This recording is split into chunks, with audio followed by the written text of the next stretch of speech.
بسم اللہ الرحمن الرحیم۔ یہ اس ویڈیو سے متعلق سوال تھا۔ ویڈیو کے اندر قبریں دکھائی گئی ہیں، قبریں لمبی لمبی ہیں بہت زیادہ۔ ان قبروں کے بارے میں یہ دعویٰ کیا جاتا ہے کہ یہ قبریں در حقیقت انبیاء اکرام علیہم الصلوۃ والسلام کی ہیں۔ اس جگہ سے آپ میں سے بہت سے حضرات واقف ہوں گے اچھی طرح سے۔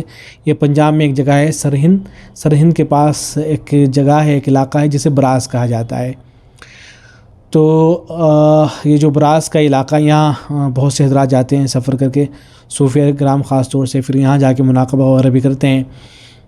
آس پاس کا جو علاقہ ہے، اب تو یہاں اکثر غیر مسلم ہی رہتے ہیں، مسلمان نہیں رہتے ہیں، لیکن وہ جو غیر مسلم رہتے ہیں وہ بھی اس کا بہت زیادہ احترام کرتے ہیں۔ کہا جاتا ہے کہ اپنے مکانوں کو وہ اس جگہ سے اونچا نہیں بناتے ہیں بلکہ نیچا ہی رکھتے ہیں۔ تو بہرحال سوال یہ ہے کہ کیا یہ واقعی انبیاء کی قبریں ہیں یا بس ایسی ہی باتیں ہیں؟ تو جواب میں عرض ہے کہ دیکھیں، اس میں تو کوئی شک کی بات نہیں ہے کہ قرآن مجید نے اس بات کا اعلان کیا ہے کہ ہر قوم کی طرف اللہ تبارک و تعالیٰ کی طرف سے انبیاء آئے ہیں اور ہر قوم کی طرف نبیوں کو مبعوث کیا گیا ہے۔ اس میں تو کوئی شک و شبے کی گنجائش نہیں ہے۔ اور یہ جو جگہ تھی براس کا، یہ جو علاقہ ہے، اس میں جو سب سے پہلی بات ذکر کی جاتی ہے وہ شیخ احمد سرہندی رحمۃ اللہ علیہ کے حوالے سے کی جاتی ہے کہ حضرت کو کشف ہوا تھا در حقیقت کہ یہاں انبیاء کی قبریں ہیں۔ اس کے بعد پھر یہ قبریں وغیرہ بنا دی گئیں اور احاطہ وغیرہ کر دیا گیا اس جگہ کا۔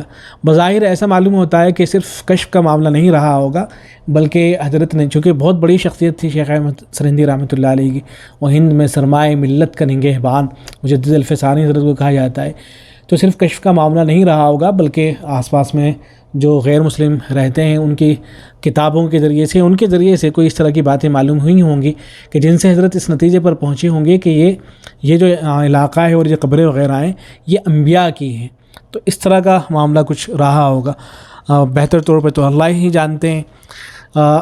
تو شیخ احمد سرہندی رحمۃ اللہ علیہ، پھر بعد کے جو حضرات ہیں انہوں نے بھی اس بات کو ذکر کیا، خاص طور سے حضرت تھانوی رحمۃ اللہ علیہ کے جو ملفوظات ہیں ان کے اندر یہ بات ملتی ہے۔ حضرت تھانوی رحمۃ اللہ علیہ نے فرمایا ہے کہ ہندوستان میں بھی بعض انبیاء کے مزار موجود ہیں، اور پھر حضرت تھانوی رحمۃ اللہ علیہ نے اپنا قصہ بھی ذکر کیا ہے کہ ہم بھی یہاں جا چکے ہیں۔ چنانچہ حضرت نے لکھا ہے، ملفوظات کی جلد نمبر 20 ہے، وہاں حضرت لکھتے ہیں کہ براس ایک جگہ ہے، امبالے سے آگے بنجارے کے سرائے اسٹیشن سے اتر کر وہاں ایک احاطہ ہے، اس میں مزار ہیں، نشان کل قبروں کے نہیں ہیں۔ حضرت مجدد صاحب کو مکشوف ہوا کہ یہاں انبیاء علیہ السلام کے مزار ہیں۔ ہم بھی مولانا رفیع الدین صاحب رحمۃ اللہ علیہ جو دارالعلوم دیوبند کے محتمم تھے، حضرت فرماتے ہیں کہ ہم بھی ان کے ساتھ یہاں گئے تھے اور مولانا نے یہاں پر مناقبہ بھی کیا تھا۔ اس کے بعد حضرت فرماتے ہیں کہ ان حضرات کی اربعہ سے ملاقات ہوئی، گنتی میں 13 حضرات ہیں، ان میں ایک باپ بیٹے بھی ہیں، باپ کا نام حضرت ابراہیم ہے اور بیٹے کا نام حضر ہے۔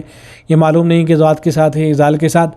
مولانا نے ان سے بعثت کا زمانہ پوچھا تو ایک راجہ کا نام لیا کہ اس کے زمانے میں ہم تھے۔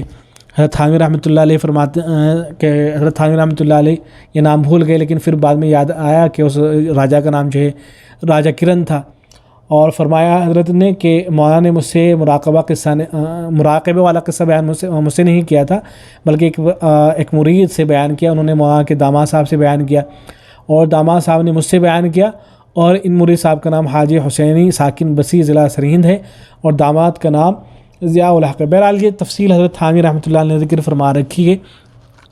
تو حاصل یہ کہ اہل علم نے کتابوں کے اندر اس بات کو نقل کیا ہے، لیکن یقینی طور پر کچھ بھی کہنا مشکل ہے، اس لیے کہ کسی حدیث کے اندر نہیں آیا ہے۔ اگر کسی روایت، کوئی اس طرح کی روایت موجود ہوتی کہ ہندوستان کے فلاں علاقے کے اندر اتنے انبیاء مبعوث ہوئے ہیں تو تب تو یقینی طور پہ کہا جا سکتا تھا، لیکن چونکہ کوئی روایت موجود نہیں ہے، کوئی حدیث موجود نہیں ہے، تو اس لیے یقینی طور پر تو کہنا مشکل ہے۔ البتہ یہ اہل علم کے جو اقوال تھے وہ میں نے ذکر کر دیے ہیں۔ والسلام علیکم ورحمۃ اللہ۔